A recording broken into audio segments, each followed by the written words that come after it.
سليم عبد الحي من شعار الأحساء يرحب بالإمام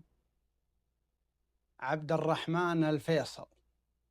الإمام عبد الرحمن الفيصل فتح الحساء وقتل القائدة الحامية العثمانية الموجودة هناك، وفتح الحساء ويرحب به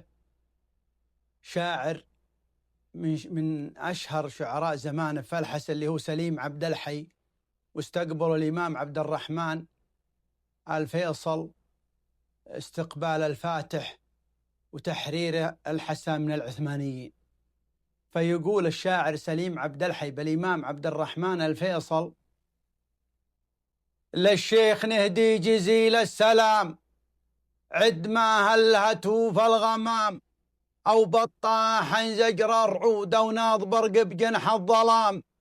أو جانا ليل وضي النهار أو رف طير بجناحه حام، أو روجع عنا الغنى الساجعات أو ما تجاذبن الحون الحمام، أو هب ذاري نسيم الرياح أو طاف وافد البيت الحرام. أهلا وسهلا بحسن تهليل مدة شهور وجملة أعوام، رحب فلاين حصيلة إعداد من لبجوف الفتى المستهام، وانوج من المسك فايح عبير ليا ساق نفحه نسيم الولام، وابهامنا الدر من فوق العقود بقلايد الخوذ زرق الوشام، صافين من الغش صاغ سليم صاغه سليم بنظم الكلام، صاغه في فنونه استاد له ميز وعرف وقوة افتهام، فرح وطرب وبهزة ودفوز كما مفطر الصوم غب الصيام، بقدوم له وقار وكار ندب همام الرفيع المقام، ديم الندى مقرني عريب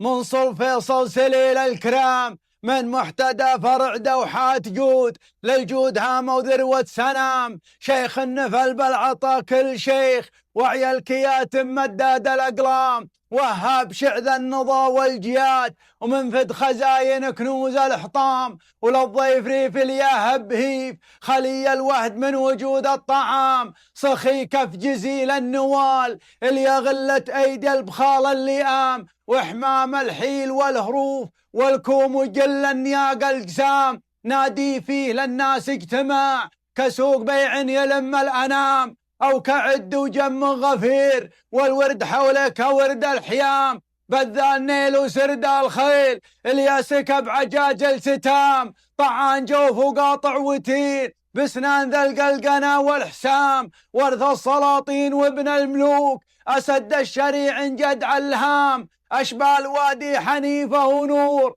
حيطان حلت منازل دهام، قوم عن الحق ما يصدون والله لهم في رجاه التزام، أهل سدد الملك للمسلمين ونصارة الدين في كل زام، ومن شير رسم الهدى من قديم ومطوعين الجزيرة عموم، كل لهم تحت رسم الكمام، من طور سينا ليبو عريش ومن المدينة ليواد الهشام، ونجران وعمان وارض جعلان ومن الشمال المشاهد وشام، عصر لكم يوم عبد العزيز ابن سعود هزبر اليمام، هذاك يا من كسبت الجميل عزوة عزاك الأعز الكرام، عسى المن التوب الأول تنول وتاتي من الله بحبل اعتصام، وتملك في ملك جدك وابوك وتملك اليافذ وحامن وسام، لعلني أبلغ من النفسيك ما دام لي في الحياة اغتنى. سلامتكم، والله يرحم الإمام عبد الرحمن الفيصل ويعز أحفاده وأبنائه من بعده.